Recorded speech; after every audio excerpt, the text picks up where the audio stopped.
18.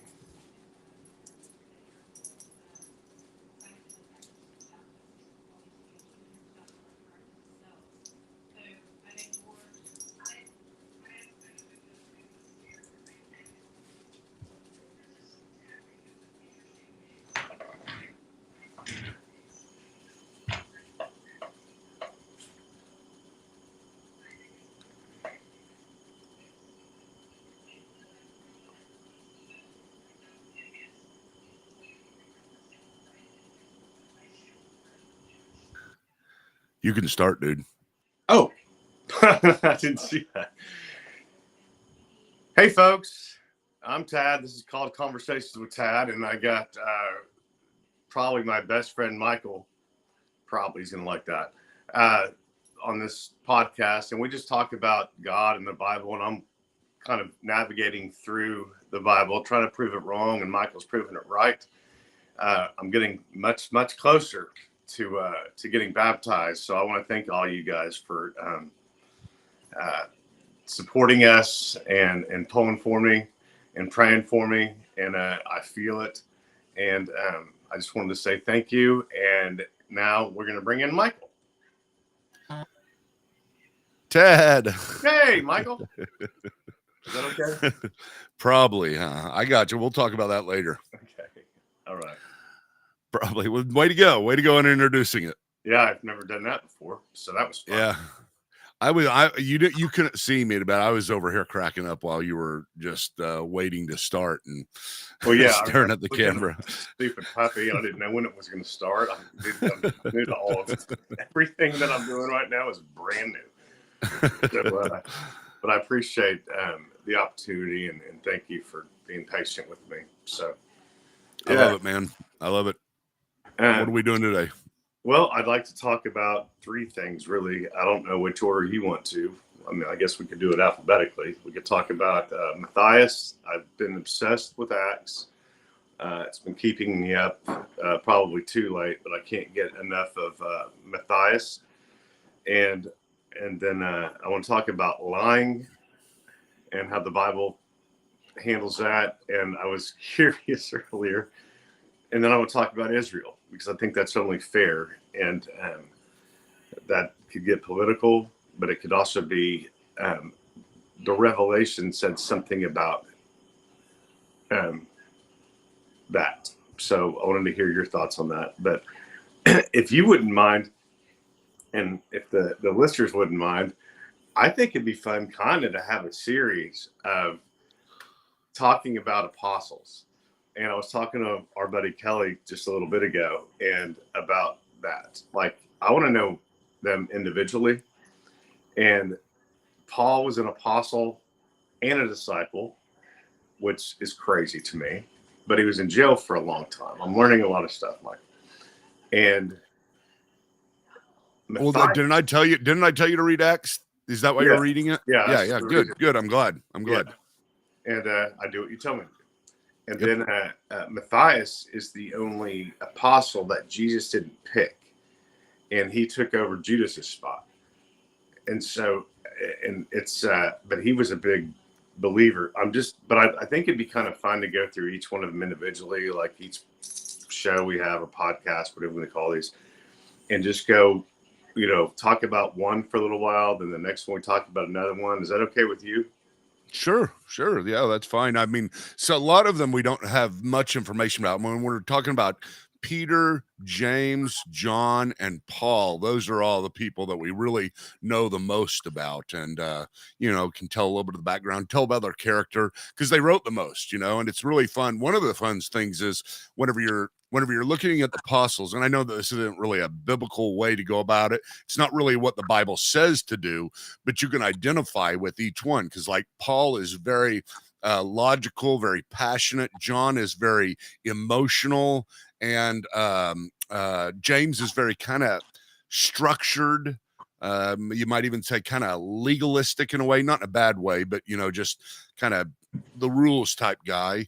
And you can look at all the people in the Bible and find yourself in them. I find myself in David quite a bit these days, because he's so emotionally unstable.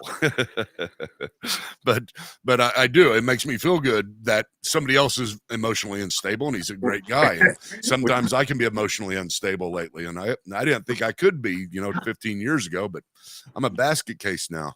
Well, that reminds me, how's that refrigerator thing coming?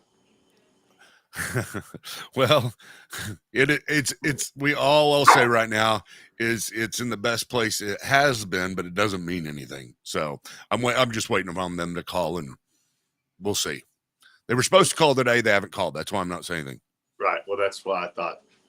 But there hasn't been a cancellation notice. I've had 17 canceled appointments. And yeah. Yeah, so there hasn't been one. That's the only good sign. Well, that's why you're emotionally unstable. Yes. This refrigerator thing has been a topic. Yeah, it is. So I didn't mean to interrupt you on the apostles, but I think no, that's fine. That's fine. That's all I was going to say about that. They're fun to go through. It's just hard to go through. I'd love to do that. Thomas is another one, just because he's kind of labeled as the doubter. So I mean, we only have that a couple little things about him doubting. Poor guy, got labeled as doubting Thomas. Whenever, it's like I saw a comic one time. You know how Peter denied Christ 3 times. Mm-hmm. It showed them all up in heaven, and Peter looking at Jesus saying, why doesn't this guy, pointing at Thomas was mad, and he's pointing at Peter saying, why isn't this guy labeled denying Peter? Why do I get saddled with doubting Thomas? But some people find themselves in that. No, it's true. I mean, Peter was all over the place too. He wasn't emotionally all over the place. I get that whole plan, honestly. And then I was thinking earlier that being from Oklahoma, we don't lie, and the funny thing with our group is we tell the truth so hard that it hurts sometimes. But I was thinking earlier, I wonder if I've ever lied for you, or if you've ever lied for me. And because, you clearly didn't lie for Wayne. You took the girl right up to the closet and he was in there hiding. So yeah. But I was wondering, and then in the Bible, that's one of the commandments is thou shalt not lie. But with our group, which we got a whole huge group now. So I guess it's our group still, but, have you ever lied for me? Lied for you? Like covered me with a lie. Well, I'm sure I have. Not lied to me, lied for me. I mean, remember when we used to change our names every time we were out, and you'd be somebody else, and I was always Christian, not Christopher or Michael, but Christian. Yeah. I forget who you always were, but we'd make up names for each other, and we wouldn't be able to be identified that easily. So I would cover you on that if that's what you're talking about. That wasn't that was just kind of that wasn't a lie. That was what can I call that? Talking to the girls. If you were talking to the girls, would they say it was a lie? Well, but I could talk them into thinking it was misdirection. Well, I guess if you can talk people into thinking a lie is not a lie, then you don't ever lie. So that's the way to go. Yeah. That's like my dad said one time. He goes, "I've only been wrong once, but I knew I was wrong, so that made me right." Yeah, but pretending. Lisa says pretending. That's it. We pretended for each other quite a bit. If you want to do that. And what's Spock say? Spock? That'd just be illogical. Spock would say, "I didn't lie. I exaggerated." Oh yeah. Okay. Gotcha, bro. Okay. Sorry. Yeah. So, but I was wondering if, other than that, if we have ever lied for each other to keep each other out of trouble, or we thought it was funnier to see each other get in trouble. To see each other get in trouble? Yeah, that's hilarious, of course. It's like Michael's getting in trouble. You put me on the spot, though. I can't remember any specific times, but I'm sure there's plenty of times. I don't think we have, though, man. I can't think of one. I've been thinking about this all day. Yeah, I mean, because our whole thing was everything's got to be funny. You know what I mean? And I'm like, if Michael's getting in trouble, I'm just going to sit back here. Well, you've lied to me plenty of times whenever you showed up and you said you introduced me as your best friend. So that's part of it. Yeah, you're going this little kid lies. But you are my best friend. Hey, they were kid lies to you. They weren't to me. They still hurt. You took everything serious. Yeah. Well, I thought I was your best friend forever. Okay. And then the next thing you know, you're introducing somebody else as your best friend. And then I also thought I was the best looking guy you ever saw. And then next thing you know, Wayne's the best looking guy you ever saw. Well, I mean, come on, it's Wayne, man. I mean, we all thought Wayne was the best looking guy I've ever seen. But that's not fair. But we're in the Bible. When does the first lie, like, where's that written in the Bible? The first lie when they start. The first lie. Gosh, was it? I mean, kind of. You got to understand the idea of lying in the Bible from the standpoint of from what Jesus talked about. Whenever Jesus talked about the 10 Commandments, he would kind of put everything in reverse and say, look at it in a different way, because people can get away with technicalities. If you, just like you said earlier, I can get away without lying, with lying because I can call it something else, whether it be pretending or, exaggerating or whatever. And Jesus kind of reversed it and said, if you took the 10 Commandments and put them all in reverse, you can really see what's going on here a lot more. So it's not just thou shalt not lie. It's that thou shall, what would it be? Tell the truth in every circumstance. And so it's be truthful, be yourself. And it's not so much a lying is a misrepresentation of you or the facts. And what he wants us to do is to represent the world the way it is.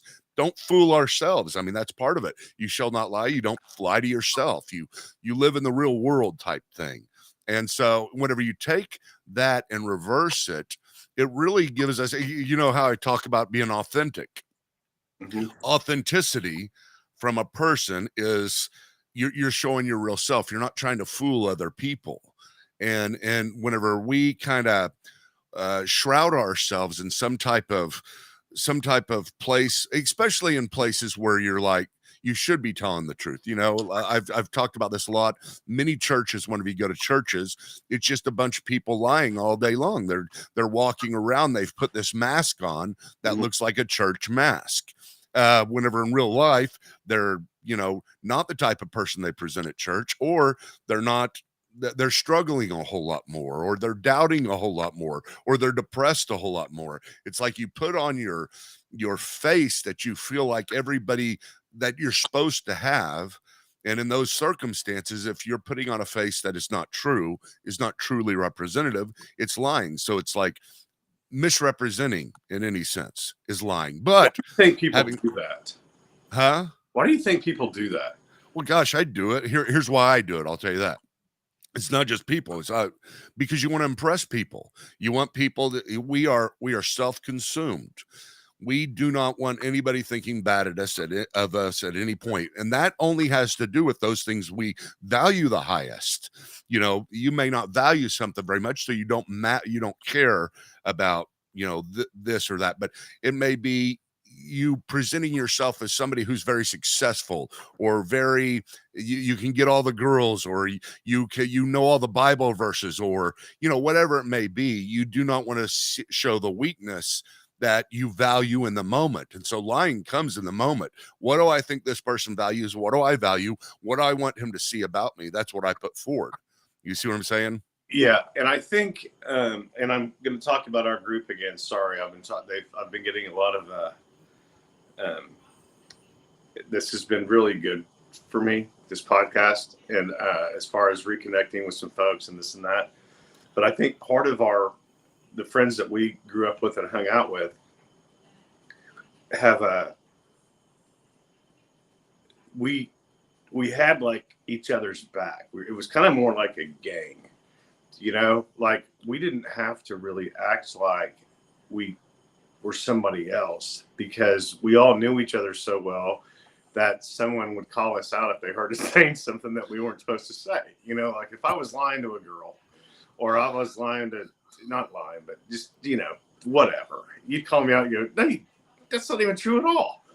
You start, and we would all call each other out. Except for if it was certain people lying, because we did have people in our group that could tell some good fibs. We call those a different word. It rhymes with anyway. I could name 2 or 3. I can name 2 or 3. Well, I can name one that I know we're both thinking about, but or 2 actually. But okay, well that's why. Well, I think that's a good thing though. Whenever you look at this, because whenever you remember whenever Jesus was given the Sermon on the Mount in Matthew chapter 6, he says, "You have heard it said, but I say to you." He said that over and over again, and he's like, you have heard it said, do not hate or do not kill, but I tell you, do not hate your brother. He gets down to the principles of each one of the commandments rather than just trying to follow the letter of the law. He wanted you to see the spirit of the law. And I think that's really good about what God wants from us. He does want us to understand things. He does want us to think deeply about things. So it's not quite so simple. And one of the things, whenever you have in the Bible, you do have people lying and being commended for it. Like whenever Pharaoh told the Egyptians to kill all of the male-born children of the Israelites. This is right before the Exodus, whenever Moses was born. They were supposed to kill them, but the Hebrew midwives would say that they could not. The Hebrew women gave birth too quickly for them to be able to be there in time to kill the child, and that was a lie, so that the Israelites could live. And so there's sometimes this idea, and I hate to introduce this because whenever you do introduce this, it's all of a sudden all these circumstances that you could bring up, but it's called greater good theology. Whenever there's a greater good, saving. Hold on, I'm gonna write this down, dude. I write things down. Greater good theology. Yeah, whenever you have something that's greater, say, is it greater to protect the children from being killed, or greater not to lie in that circumstance? And so the idea here is, in that circumstance, it was better for them to lie because there was a greater good that was accomplished through that lie. Same thing whenever there's these spies that go into whenever they're going into Canaan for the conquest, and they go into Jericho, and this girl named Rahab hides the spies and tells the leaders of Jericho, I don't have the spies here. They were spies for Israel. She is commended, so much so that she makes it into the line of Jesus. So it's hard. It's hard because there are times whenever there is a greater good. Maybe let's go to the Nazis.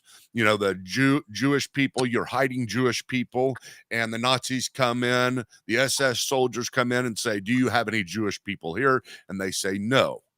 And that was a greater good at that point. Although you do have stories as well of people not wanting to lie, seriously, with regard to that specific thing, not wanting to lie and say, yes, they're under the floorboard, and the Nazis laughing and leaving. So it's kind of like God honored them for telling the truth there in a different way. But it's very hard because there are greater good things. I do believe. But the problem is that once you introduce this greater good idea, it's like a loophole to get out of every single lie.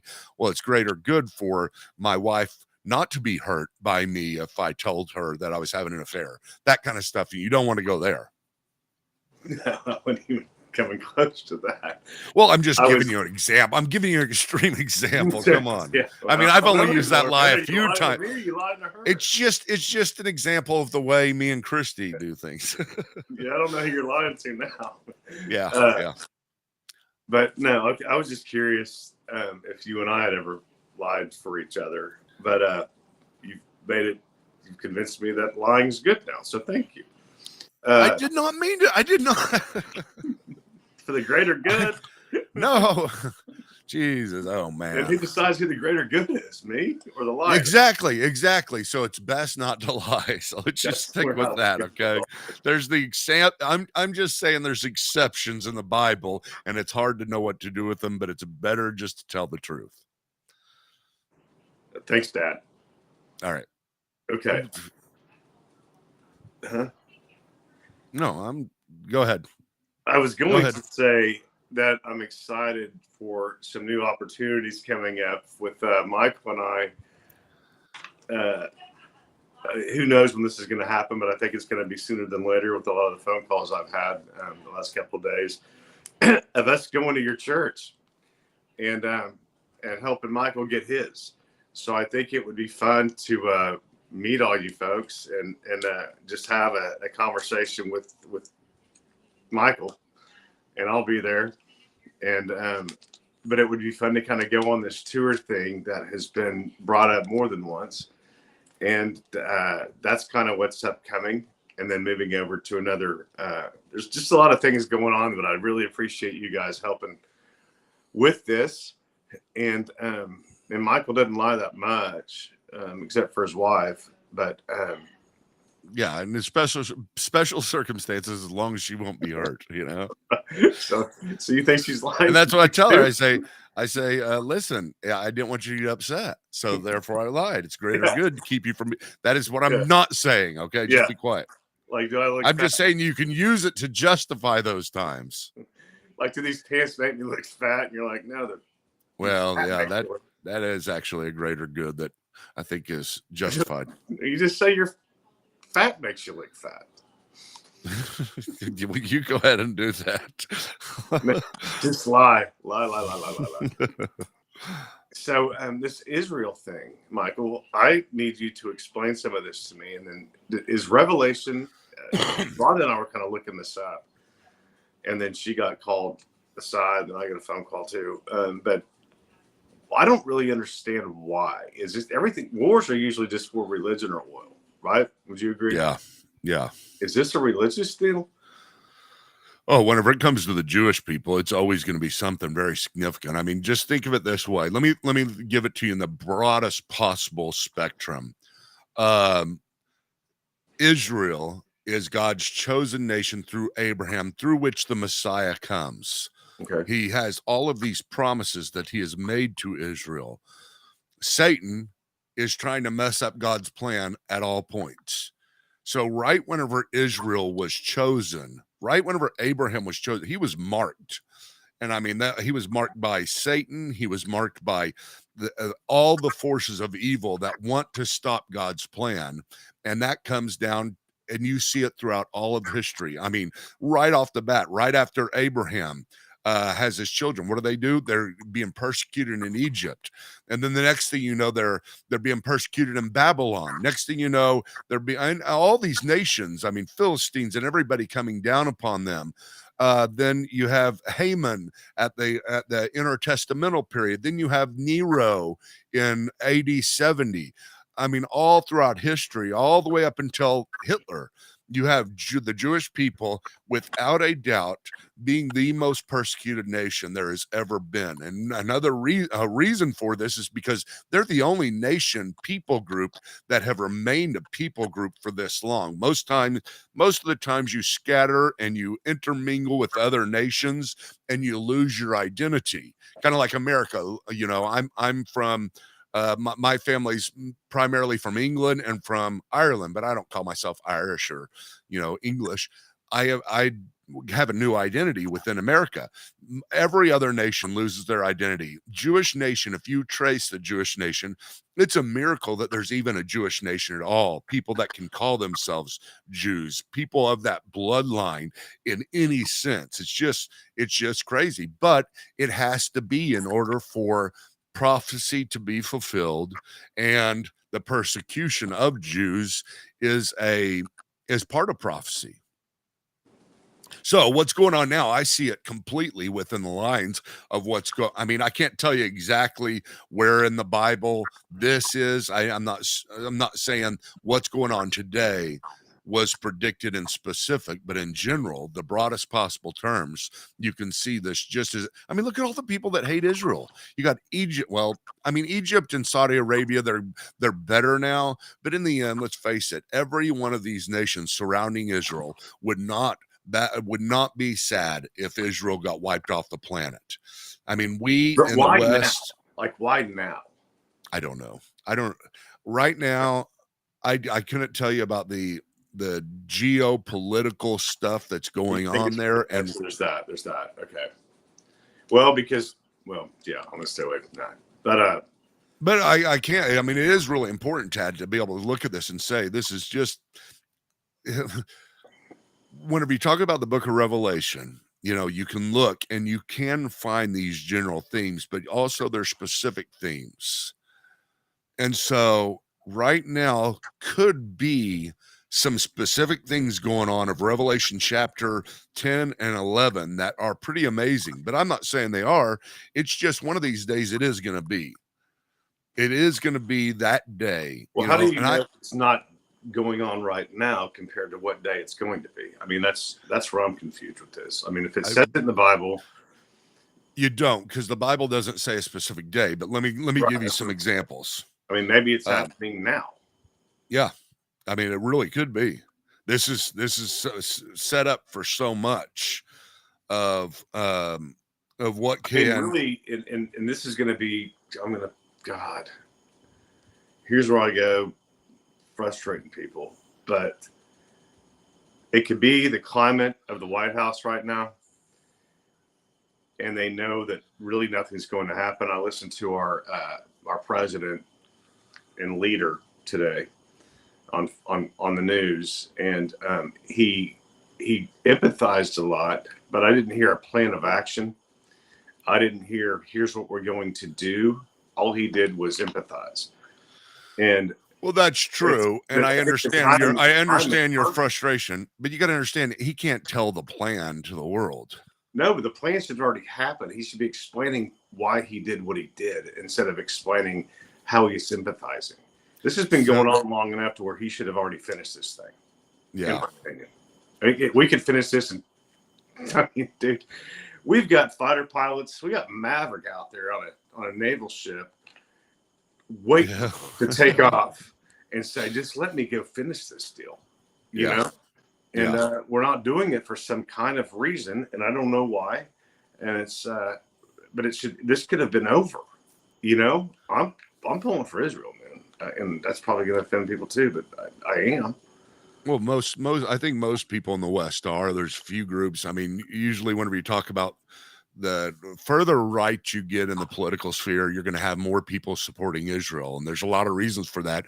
But you can't understate the biblical reasons. The very first promise that was given to Abraham that said, "Those who bless you, I will bless, and those who curse you, I will curse." And a lot of people truly believe that the reason why America has flourished so much is because we have been such a strong supporter of Israel. And that may very well be the case. I think it has to be to some degree because we have supported Israel. I'm not saying we've done it perfectly, but for the most part, we're their biggest ally. Yeah, no, I mean, I'm more of a fan now than I've ever been, really. Yeah, and I do hope we remain the Jewish community. I didn't know. I've had a lot of Jewish friends, and just always loved all of them, and we always would kind of make fun of each other and stuff because I was Catholic, and but this is really starting to. The more you and I talk, the closer I feel like I'm getting. And you brought up something. This is not. We're going to talk about the war here in a minute because I got to think about this. You and I used to talk about jealousy quite often. Yeah, that's in the Bible too. I mean, you hear it in every wedding everyone's been in, right? Love's not jealous. Love's not this and that. And you and I are jealous, kind of jealous folks. And there's a song that you loved, and Gin Blossoms. Yep. And I mean, just the fact that that's even brought up in the Bible means, you know, I'm seeing all these little things that I fall for, like the lying thing and the jealousy thing, and it's already been done. It's already been in the Bible, so like you don't feel like you're alone. You know what I mean? They've already written about it. Yeah. Thoughts? Jealousy is a funny thing because you know the Bible says that God is a jealous God. No. Yeah, I mean it says honor no one but me, something like that. Well, for God is a jealous God, and so he wants you to worship only him. Whenever you worship other things, he gets jealous. And so jealousy, I think it's Okay, best well, whenever you're looking at it from the biblical standpoint. I mean, just think of it this way: what if your wife? Let's say I'm a really good Christian, right? you are And right. okay, but let's say I am. Let's just put that in that position. I'm like the best of Christians. I do everything right. And so my wife comes up to me and she says, "Hey, I've fallen in love with somebody else." And I say, "Oh, yeah, cool. So are we going to stay together? Since we're married, I know you're in love with this guy, but Yeah. shouldn't we stay together because we made the promise?" And she says, "Oh yeah, but aren't you jealous?" And I say, "No, that's unbiblical to be jealous. And so I'm not jealous of you. You can do whatever you want. I will not have an emotional reaction to it. Jealousy it can be a good emotional reaction, just showing your love towards something. It's really the Bible talks about envy. That is the thing that is bad. That Ooh. when you can combine envy with jealousy, then you've got this situation that is discontentment. And so it's like, what if God said, "Man, I'm envious of you," or "I'm envious of Satan." You go, "No, that doesn't make any sense." Jealous does, because that's an emotional response to somebody else loving somebody whenever they're supposed to love you or whatever it may be. Yeah. Envy is the thing that God doesn't want from us, to where we are looking at our current situation and we say, "Gosh, God, why can't I be like that?" And that's also jealousy, but at the same time, I think it's better stated as envy, right? Have you ever been envious? I don't think I've ever felt that feeling, and I'm being Oh, yeah. honest. Yeah. I don't think I've I ever. mean, I feel like it, I've been more. I think if I start going down that path of envy, I turn it into like proud of that person, and I get yeah. kind of more motivated with myself to go do something. Remember when we used to, Like, remember when we used to always, anytime there was a girl, I think there's me, you, and Wayne, but anytime there was a girl and they thought some other guy was good looking, yeah. and I remember Wayne used to do this of Brad Pitt, and he'd go, "Yeah, that he's gay, that Brad Pitt's gay," and we would turn every guy into gay if they thought they were good looking. And if he wasn't the best looking, he'd get Yeah, frustrated, and then you'd get jealous that way. if somebody was better looking than us, they were automatically gay. Period. Well, everybody was So better looking than me, man. I had to be funny. I had you and Wayne I'm walking around with. Jesus. Uh, okay, well that's interesting. Envy. but no, I Envy's the have word I been need to look envious. up. I have been envious, and it's usually going to be the things that you want to succeed at the most. Like I'll be straight up with you. I've been envious of people, and I've had to deal with this. Envious of people that are more successful in ministry. And it's, you would think, well, why don't you just happier for them? Well, it's not that I'm not, but I do wrestle with that. And it's like, I have to wrestle myself into that position, say, oh, yeah, God's in control. He's got me where I want to be. If I see somebody, I mean, preachers do this all the time. Whenever you see somebody preaching to, 12,000, the person who has 11,000 will be envious of them or might wrestle with that.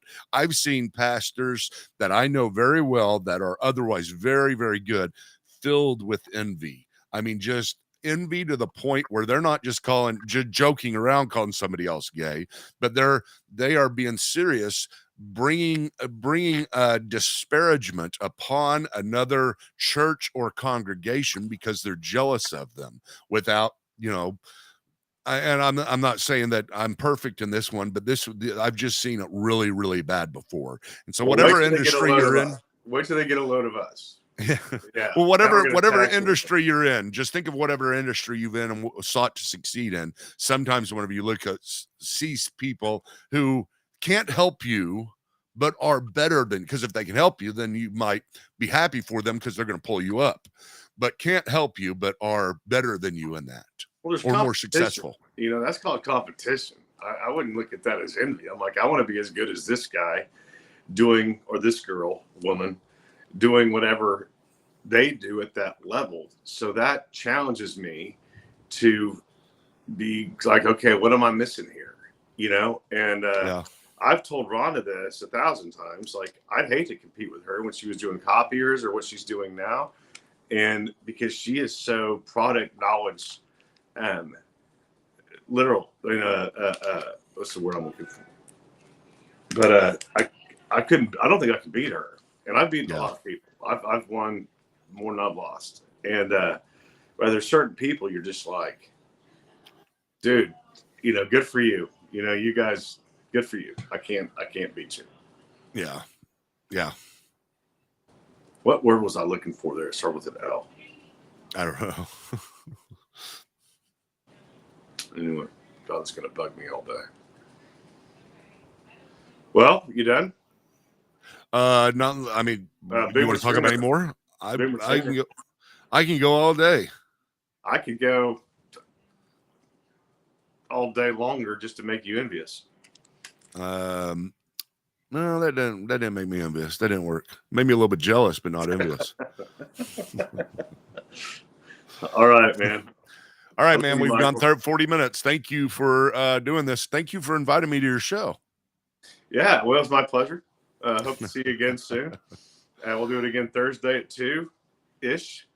And all right. I love you, Mike. Love you, bro. Bye.